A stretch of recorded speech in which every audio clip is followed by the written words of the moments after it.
be your thermostat. All right, guys. So the Honda is running. Like I said, all we really got to the Honda Acura, piece of junk, ship box, clapped out, get ready to blow up again. We just got to make a bracket for the radiator here and a bracket down there, which are just easy pieces of metal I can weld in real fast. Huge shout out to Alloyworks. I'll leave their link in the description below. Hooking us up with this beautiful, beautiful radiator with a fan. With a fan. All we gotta do is wire it up and everything to the existing setup, which I don't even know where the wiring is for the fan in this car anymore. Oh, it's over here. Oh, wires, smire. Yeah, I think it's one of these wires here, maybe something, I don't know. So we definitely got to install that. But other than that, guys, it is good to go. Like, it's freaking ready to rock and roll. It is ready to rock and roll. We're gonna ready to rock and roll until we get pulled over. What's that? So we're gonna run it without the bumper until we get pulled over. Yeah, that's crazy. But nah, so man, I'm actually pretty happy that this thing's running. It's not running good. It sounds a little bit sketchy. It sounds a little sketchy. But that's okay. But that's okay. We literally, what time is it right now? It is about 9 o'clock. 9 o'clock. We started on this, what, 5? 4 or 5? 4 or 5, 5, 6, 6, 7, 7, 8, 5 hours. Under 5 hours, technically, because we're kind of doing some other things too here. But we occupied a little bit here. Yeah, under five, probably about 4 hours to get it all done. I had to wait for parts too. I had to go run and get parts. Yeah, you had to go and run and get parts and stuff that we needed. So yeah, 4 hours, basically. I would say 3 to 4 hours tops if you were not recording and bullshitting around. 3 to 4 hours tops, and this thing's done. Not hard. Yeah. So the Integra's back up and running. Yeah, she's done, guys. She is done. Race car. It is not a race car.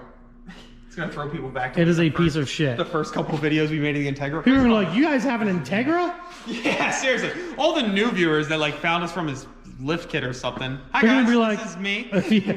Oh, you guys have an Integra too? What the hell? She blew up.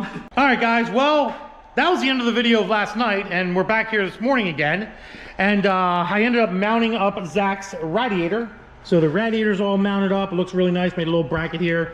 Put it down there. It does clear the hood. We had to do a little bit of a modification there to make it clear the hood, but it does clear the hood. It does. Got in here super stupid early. Didn't get much sleep because I wanted to get in here, get this thing kind of wrapped up, running good, so I can move on to the stuff that I need to be doing today. So I ended up filling everything up. The car was running. We had the car, well, I had the car running. Zach's at school. He took my truck, went to school. Car was running. Everything was fine. It was still making a tinging sound over in this area here. I don't know if you guys heard that earlier in the video, but it was making like a tinging sound, like a tick, tick, tick, tick, tick, tick. It was really weird. So as I'm running this thing, I'm noticing, this is why the valve cover is off, I'm noticing that there's oil in all my valve cover holes here, down in there. And I'm like, wow, what's that all about? So I was like, okay, well maybe these seals are just old. It's letting oil seep through, get into the cylinders, and it's causing a misfire and doing all kinds of goofy shit. No big deal. Pull the valve cover off and take the spark plugs out, spray down the cylinders, you know, crank it over a whole bunch of times to spit all the gunk out that was in there, to clean everything up. And I was like, all right, we're good to go. And me being the curious cat that I am, I was like, well, while everything's off of this freaking engine, let's do a compression check just to make sure everything's good to go. Well, guys, everything is not good to go. Everything is fucked up. And I'm going to explain to you why. Because we fucked up. I fucked up. Zach fucked up because I fucked up. And it put us in a boat that we're already swimming in without paddles. So here we are. So I did a compression test. Number 1 cylinder, no compression whatsoever, 0, zilch.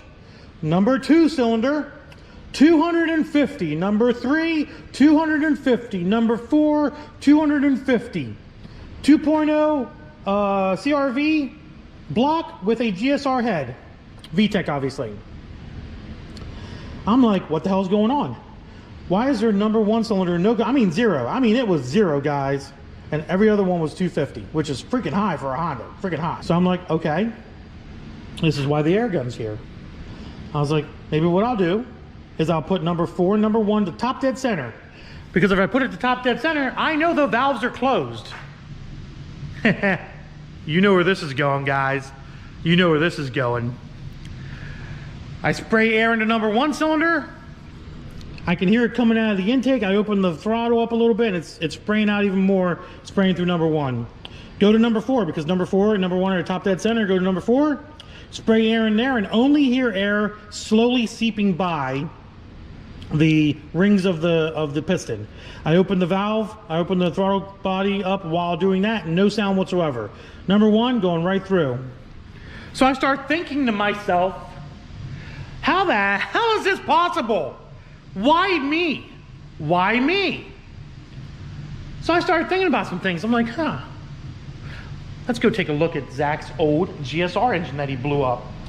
Because I'm starting to wonder, I think I do know what's going on. And we kind of fucked up and missed something. Well, come with me, won't you guys? As we look at the blown up GSR engine, which is right here. Notice, what I've noticed is number 1 cylinder was the one that went kablamo. Kablamo. Now, I don't know if the piston's in here or not. Let's see. Let's take a gander. No, piston's not in there. I don't know where the piston went, but it's not in there. So what I've come to the conclusion of is when this damn thing blew up, the piston came up before it shattered and went back down and hit the head, you know, the head that's now on the 2.0 engine, and must have slightly bent the intake valves, which is now causing air to not be compressed inside the cylinder and to repetitiously leak out. Repetitiously is not even a word. Leak out into the intake track, which means we're fucked, basically. So now we're still down a vehicle, which fucking sucks. This head needs to come off, needs to go to the machine shop, get at least bare minimum new fucking intake valves, and then put back on, and probably it'll fucking run great then. Probably run great then. So this is down in the dirt now. Nice thing is everything's done. Everything's wired up, everything's good to go, everything's done. Take care of the head, which is gonna freaking suck. But once the head's done, this thing's gonna go back together and we'll be happy again. Happy. Another $80 head gasket and whatever the head work costs. Fucking blows, but it is what it is. Anyways, thanks for watching, guys. Hope you enjoyed the videos. If you did, give it a big thumbs up. Don't forget to subscribe. Instagram, Diablo Formula Racing. You can go ahead and watch Zach over at the pool. But yeah, we're just gonna keep getting fucked here. Deuces.